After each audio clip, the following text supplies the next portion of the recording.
بسم الله الرحمن الرحيم السلام عليكم ورحمة الله وبركاته أصحابتان جعلهاي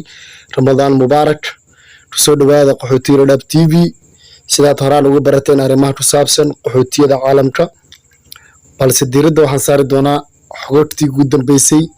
أما أخباراتي قدام بي تصابسن دي بدجنتا أما بوفسكا حرياها قحوتي رداب يوكاكوما dhaqdhaqaaqooda ugu dambeysay ayaan dul istaagi doonaa inkastoo maalmihii u dambeysay aan kala maqnayn oo muuqaalaan soo samaynin balse mashquul adduunyada is galnay iyo bil cibaada ayaa lagu jiraa ramadaan ah marka mashquulkalaas ka galay sidaas darteeda marka waxaan rabaa insha allah akhbaaraadkii iyo xogagtii ugu dambeysay inaan dul istaago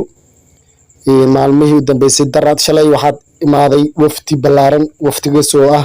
hay-addii loo yaqaanay care international ayaa booqatay xeriyada dhagaxley gaar ahaan bulabakti si ay u aragto weyni dheyso xaaladda ba-an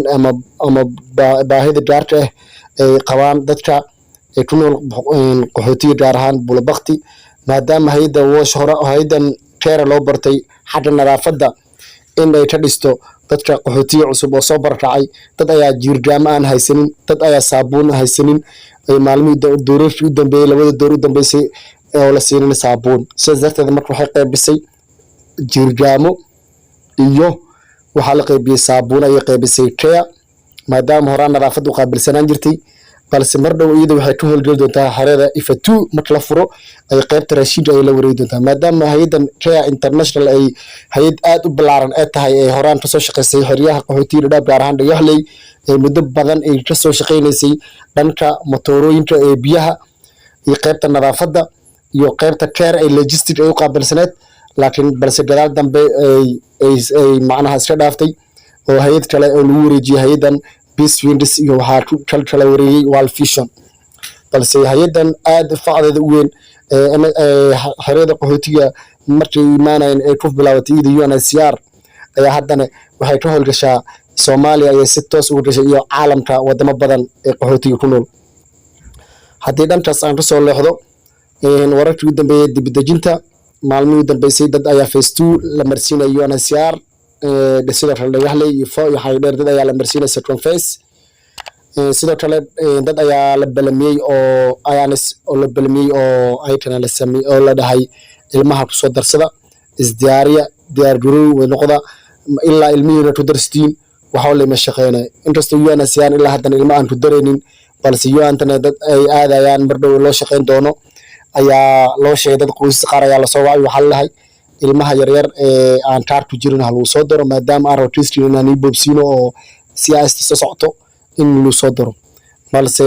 ilaa haddana may ku darsaneen ilmaha marka ilmaha lagu dari lala marka diyaar garow la bilaabayaan sida hadda la sheegay hay-adan socdaalka ayaan in bisha shanaad CIS dad la qaadi doono dadka ilaahay nasiibkooda ugu diro dadkasoo Nairobi kusoo mari doona CIS tirada ilaa hadda lama sheegin iyo waqtiga saxda laakiin balse diyaar garow ayaa lagu jiraa marka sida UN balaqaaday hay-adda socdaalka ee IOM sidoo kale iyo laanta socdaalka gaar ahaan Mareykanka in ay boobsin doonaan kiisaska Mareykanka xogtii ugu dambeysay ee dibadejinta ayaa muuqaalkan kaga bogan doontiin caafimaadka qodobada kale oo xiiso badan fadlan haddii aad ku cusubtahay channelka qaxootiga dhadhaab TV waxaan uga codsanaysaa shirka inaad like badan oo falays badan 2 sano 3 sano 5 sano 10 sano oo falays waana oo ilaahay qadarin oo ilaa hadda iswaan 10 sanadada iswaa falay dadkaas qaybta ayaa email dirsaday waxaan la soo jawaabay xal maadaama mar diiri xaynibay ugu door koronaaye waxa la Donald Trump oo 4 sano maamulay dowladda qaxootiga diiday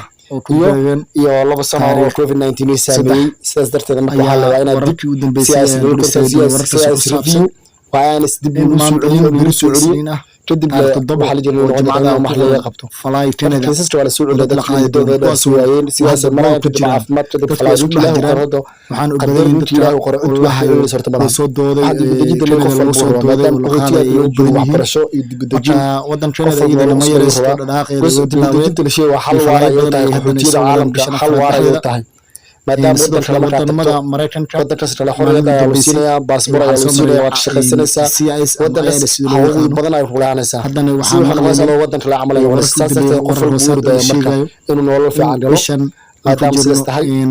dhaqdhaqaaqa caadi lagu jiro mid la falaayo oo Canada insha Allah taas rajeynayna bishan afraad ee baxaa laakiin balse dib ayaa loo dhigay ilaa mar dambe bishan meelahaas ayaa la rajeynayaa falaayo Canada sida 5 iyo falaayo Canada iska wareejiyay insha Allah muqaaladaas oo dad badan ay su'aal soo weydiiyay qaar ahaan waddanka UK soo hadal farxad badan baarta soo ah Sweden in ay kana loo sheegay doono bishii lixaad shaqadooda soo gudbin doono anigu wixii akhbaar soo helo oo ku saabsan wadamadaas waxay la dejinta waddan siyaada doonta ahaatee wixii dhan akhbaar sax ah bishan afraad ilaa bishii badal wixii bishii lixaad waa la raay doona qayb comment su'aashiina soo qora wixii qoraal aan soo jawaab doona soo gaaraya aan soo jawaab karin qofka caafimaad muqaal aan soo sameeyay laakiin maxaa maqlay u faa'iideystaan ayaan isdibin insha Allah waana سيدنا أصحابته دب سيدا كهرن قحوتير TV إن شاء الله شنطة وحل جري طبعا كم جالسين سيدنا نقصيها بدل مقالة هلا شجرة هل جالسين ويرجعوا وما سيتنا بالله التوفيق رمضان مبارك